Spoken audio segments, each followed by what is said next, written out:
एका ठिकाणी एका परिसरामध्ये राहणारं एक नवरा बायकोचं जोडपं होतं. दोघा जणांचं काही वर्षांपूर्वीच लग्न झालेलं होतं. सुखाचा संसार सुरू झालेला होता. पण मात्र ती जी बायको आहे ती डॉक्टर होती. एका सरकारी दवाखान्यामध्ये नोकरीला होती आणि ऑन कॉल तिची ड्युटी असल्यामुळं जेव्हा तिला कॉल येईल तेव्हा तिला त्या ठिकाणी जावं लागायचं. पेशंटची तपासणी त्या ठिकाणी करावं लागायची. त्यांच्यावर उपचारसुद्धा करावा लागायचे. म्हणून ती महिला रात्री बेरात्री सकाळी दुपारी केव्हा सुद्धा घराबाहेर जात होती. म्हणून नवऱ्याला सुद्धा वाटत होतं डॉक्टर आहे, पेशंटची काळजी घेते, घराबाहेर जास्त वेळ राहते, परिवाराला कमा वेळ देते, असं सुरुवातीला नवऱ्याला वाटू लागलं होतं. पण मात्र जेव्हा ती बायको एक दिवस नवऱ्याला सोडून एका लॉजमध्ये एकाच वेळी दोन पुरुषांसोबत नको त्या अवस्थेमध्ये नवऱ्याला दिसली होती, तेव्हा त्याच्या पायाखालची जमीनच सरकली होती. आणि संपूर्ण प्रकरणामध्ये घडलं होतं आणि दडलं होतं एक धक्कादायक प्रकरण, धक्कादायक घटना. नेमकं काय आहे संपूर्ण प्रकरण, कुठं घडली ही घटना, हे आपलं अगदी सविस्तरपणे बघायचं आहे. पण जर तुम्ही अजूनही आपलं चॅनल सबस्क्राईब केलं नसेल तर लगेचच करून घ्या आणि बाजूला असणाऱ्या बेल नोटिफिकेशनला सुद्धा ऑन करायला विसरू नका. आता ही जी संपूर्ण घडलेली घटना आहे ती आहे उत्तर प्रदेशातील कासगंज जिल्ह्यामध्ये घडलेली संपूर्ण घटना आहे.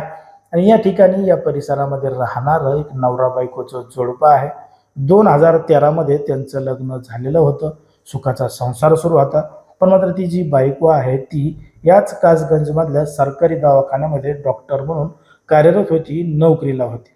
मग त्या ठिकाणी नोकरीला असल्यामुळं ती घराबाहेरच जास्त वेळ असायची. लग्नानंतर तिच्या नवऱ्याला कमी वेळ द्यायची. सुरुवातीला नवऱ्याला वाटायचं की डॉक्टर आहे, घराबाहेर आहे, पेशंटची काळजी घेते म्हणून तो तिच्याकडे जास्त काही लक्ष देत नव्हता. पण मात्र लग्नाच्या काही वर्षानंतर त्याला समजलं की ही त्याला धोका देते. तिचे वेगवेगळ्या तरुणांसोबत, पुरुषांसोबत अनैतिक संबंध आहेत.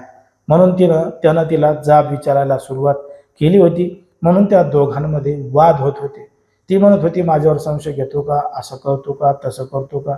तर हा म्हणतो मग तू कोणाला बोलती, कोणासोबत जाती, काय करती, या सगळ्या गोष्टींची माहिती मला दे. असं म्हणून दोघांमध्ये वादविवाद मोठ्या प्रमाणात वाढत होता. पण मात्र त्या डॉक्टर बायकोनं थेट नवऱ्याला धमकी दिली होती की माझ्या आड यायचं नाही, मला मध्यस्थी करायची नाही, माझ्या मनामध्ये जे येईल मी ते मन मोकळपणाने करेल, मला अडवायचं नाही, नाहीतर मी तुला खोट्या गुन्ह्यात अडकेल, अशी धमकी त्या बायकोनं थेट नवऱ्यालाच दिली होती. काय करावं काय नाही त्याला समजत नव्हतं.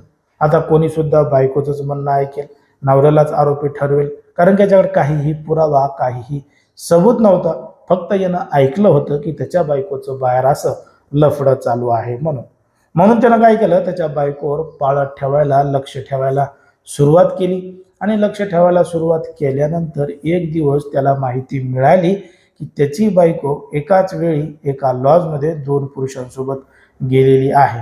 जेव्हा त्याला माहिती मिळाली तेव्हा त्यानं थेट ते हॉटेल गाठलं, रूम गाठलं आणि त्याच्या पाहुण्या रावळ्यांना थेट त्या लॉजमध्ये बोलवलं आणि त्या रूमचं दार उघडताच नको त्या अवस्थेमध्ये तिघा जणांना पाहिलं. आता हा सगळा प्रकार त्या ठिकाणी घडल्यानंतर काही जणांनी या संपूर्ण प्रकरणाचं व्हिडिओ चित्रीकरण केलं आणि व्हिडिओ सुद्धा काढला. तो व्हिडिओ सोशल मीडियावर मोठ्या प्रमाणात व्हायरल सुद्धा झाला होता आणि प्रकरण सुद्धा मोठ्या प्रमाणात गाजलं होतं. आता तिच्याकडे रंगे हात त्याला पकडल्यामुळं त्याला तिच्यासोबत न राहण्याचा निर्णय घेतलेला आहे.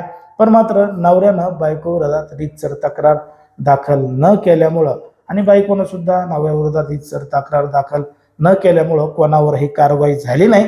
पण मात्र यांनी त्या ठिकाणी शांतता भंग केल्याप्रकरणी हॉटेल चालकाच्या मालकाच्या तक्रारीवरून शांतता भंग प्रकरणी या सगळ्यांवर गुन्हा दाखल केलेला आहे आणि पोलीस या संपूर्ण प्रकरणाचा तपास करत आहे. पण मात्र ज्या पद्धतीनं सध्या समाजामध्ये, देशामध्ये आणि राज्यामध्ये विवाहबाह्य संबंधाचं प्रमाण वाढत चाललंय, लफडे करण्याचं प्रमाण वाढत चाललंय, ते नेमकं का घडतंय, कशामुळं घडतंय, तुम्हाला काय वाटतंय हे अगदी स्पष्टपणे कमेंटमध्ये सांगा. कारण की कोणाच्याही भावना दुखवणं, कोणाचंही मन दुखवणं हा आपला उद्देश नाही.